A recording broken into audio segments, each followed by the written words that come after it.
26 au 30 mai 2024, à Lille, a lieu la 6e édition du Forum des brasseurs européens et le 39e congrès EBC. L'événement porte le nom de Lille 2024. C'est d'ailleurs sous ce nom-là, lille2024.beer, que vous retrouverez le site internet correspondant. Pour en parler, je reçois Mathieu Schneider, qui est directeur de projet des brasseurs européens. Mathieu, après Madrid en 2022, Prague en 2023, pourquoi Lille en 2024 ? Pourquoi Lille 2024 ? Eh bien, la France est le pays qui compte le plus grand nombre de brasseries en Europe, avec quasiment 2500 brasseries à date. C'est également donc Lille, l'une des capitales françaises de la bière, avec Strasbourg. Et Lille a l'avantage en fait d'être centralement localisée en Europe, c'est-à-dire que si on trace un cercle de 500 km de diamètre autour de Lille, donc il va englober une partie du Royaume-Uni, la Belgique, les Pays-Bas, toute la partie nord de la France, une bonne partie de l'Est et l'Allemagne ouest, on retrouve quasiment 4000 brasseries donc localisées à distance de voitures et de transport en commun de Lille. Et c'est également une ville qui est très accessible, en train avec des connexions internationales et également des connexions directes avec Roissy-Charles de Gaulle, donc ce qui favorise la visite de visiteurs internationaux et européens. Donc un événement qui attirera des brasseries venues de toute l'Europe, mais surtout peut-être des brasseries de France. À qui s'adresse l'événement Lille 2024 ? Exactement. Alors l'événement s'adresse essentiellement donc aux brasseries, aux brasseurs et aux brasseuses, également au monde brassicole au sens plus large. Donc on parle des fournisseurs, les centres de recherche, voilà. Au niveau des brasseries, donc c'est vraiment un événement qui est accessible, puisqu'on a deux parties du programme, la partie forum qui est une partie un petit peu plus généraliste et la partie congrès EBC qui elle est un petit peu plus scientifique. Via la partie forum, donc on est capable de proposer des présentations par des brasseries pour les brasseurs et les brasseuses sur des sujets, donc certaines sont des technologies brassicoles. On va par exemple parler de la bière saison avec la brasserie Dupont qui vient de représenter comment eux voient le style, comment ça a évolué.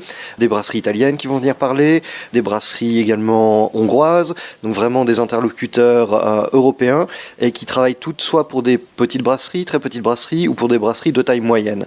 Donc l'idée en fait de ce forum, c'est vraiment de donner la parole aux brasseurs et aux brasseuses sur des thématiques qui concernent la brasserie, les problématiques, et voir comment eux ont trouvé des réponses, comment les réponses ont pu être mises en œuvre, et favoriser le dialogue. C'est-à-dire que c'est une opportunité en fait assez unique pour les brasseurs et les brasseuses françaises et français de rencontrer des brasseries dont ils ont pu entendre parler, mais avec lesquelles ils n'ont pas forcément de contact. Ici, ils vont les avoir à Lille pendant 3 jours, la possibilité de leur poser des questions lors des conférences et leur poser des questions après les conférences, notamment les questions qu'on n'a pas forcément envie de poser en public et aussi pour recevoir les réponses qu'on n'a pas forcément envie de donner en public.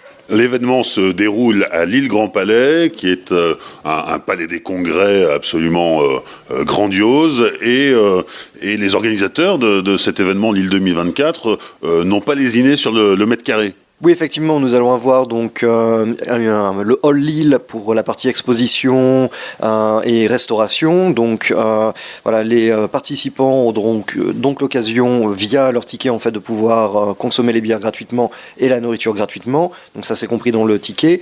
Il y aura la possibilité de rencontrer entre 40 et 50 exposants venus de l'Europe entière et de continuer les discussions lors des pauses café, des pauses déjeuner et des pauses bière avec les orateurs et également avec d'autres brasseurs, d'autres participants qui ont participé donc à l'événement au sein du public. En plus de la partie restauration et de la partie conférence, on a également des soirées qui sont organisées, donc le dimanche pour l'ouverture, le mardi soir, le mercredi soir en clôture, donc qui donne également une autre possibilité de discuter de manière beaucoup plus conviviale et beaucoup plus franche avec d'autres brasseurs, réfléchir aux problématiques communes, voir comment les solutions qui ont été trouvées peuvent être transposées et véritablement en fait rencontrer des personnes qui viennent des États-Unis, d'autres pays européens, qu'on a pu voir en lisant des articles, dont on a pu entendre parler, qu'on aura l'occasion unique de rencontrer de visu, avec lesquels on pourra discuter et continuer les échanges après l'événement. Oui, parce que le programme s'articule autour de problématiques générales de la brasserie, mais aussi de problématiques très actuelles finalement. Oui, effectivement. Donc on a des thématiques qui sont très générales, comme tout ce qui est développement et recherche, voilà.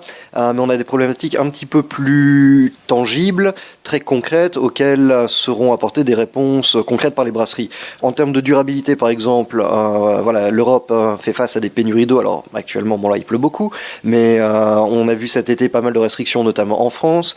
Donc on aura une session, donc une micro-conférence sur le thème de l'utilisation de l'eau en brasserie, comment on peut réduire sa consommation, ajuster son process. On aura également une conférence sur le packaging, donc est-ce qu'on va se diriger vers du recyclage, vers du réemploi, comment ajuster son modèle par rapport à ça.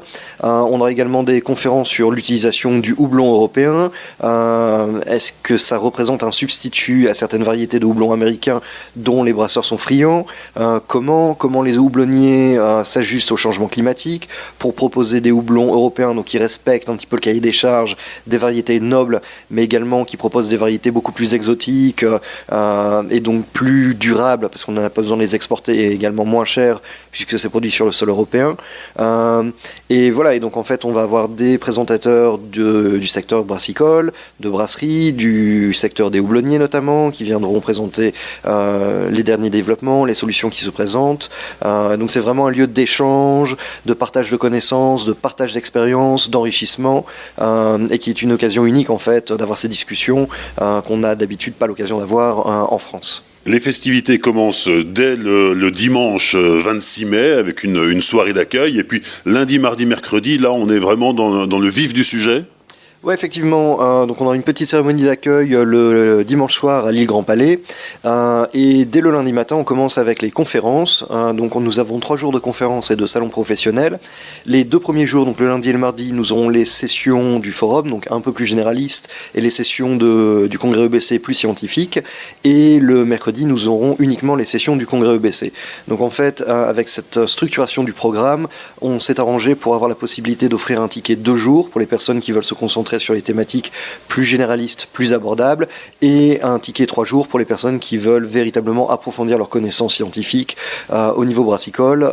Donc 2 types de tickets disponibles, avec 2 grilles tarifaires différentes forcément, et donc une solution plus accessible, notamment pour les petites brasseries qui souhaitent participer à l'événement sans pour autant passer leur semaine entière à Lille dans le cadre du congrès. Et en marge de ça, on a également la possibilité de participer aux soirées de networking, et également des visites techniques qui seront proposées soit le 3e jour pour les tickets 2 jours, soit le 4e jour pour le ticket 3 jours. Donc visite de brasserie, visite de fournisseurs de matériel, visite de malterie, donc pour vous rencontrer un petit peu des concurrents, des compétiteurs, mais également rencontrer des fournisseurs, voir comment ils travaillent, comment ils développent leurs produits, qu'on utilise ensuite en brasserie, et en apprendre un peu plus sur leur savoir-faire, leurs innovations, et également leur poser des questions. Alors pour être très concret sur les visites, on va pas encore pouvoir aller visiter la cité de la bière à Bailleul, c'est un peu tôt, mais il y a d'autres savoir-faire et d'autres lieux à la fois historiques et à la pointe à visiter dans la région de Lille. Oui, effectivement, donc pour les personnes qui prendront un ticket de 2 jours, la visite technique s'effectuera le mercredi 29 au matin, et donc elles auront le choix entre visiter Fermentis à Marquette-les-Lille, visiter la malterie du château à Belleuil en Belgique, une visite de la brasserie du Pays Flamand, donc les 2 sites Blaringhem et Merville, et également une visite cumulée de la brasserie du Pavé et aux Enfants Terribles en périphérie de Lille. Pour les personnes qui optent pour un ticket 3 jours, donc là on aura au choix la visite de la brasserie Trois-Monts, la brasserie Castelin, donc qui produit la ch'ti notamment. Fermentis proposera encore une fois une visite, et nous aurons également la possibilité de visiter Meurat en Belgique, donc leur site de production belge. Et peut-être également Goudal, ça c'est en négociation. Merci Mathieu Schneider, directeur de projet chez les Brasseurs Européens et cheville ouvrière de cet événement Lille 2024 qui réunira le 6e Forum des Brasseurs Européens et le 39e Congrès EBC. C'est à Lille Grand Palais. Toutes les infos et tout le programme sont déjà disponibles en ligne. Les inscriptions sont ouvertes également via le site lille2024.beer. Merci Mathieu. Merci Olivier.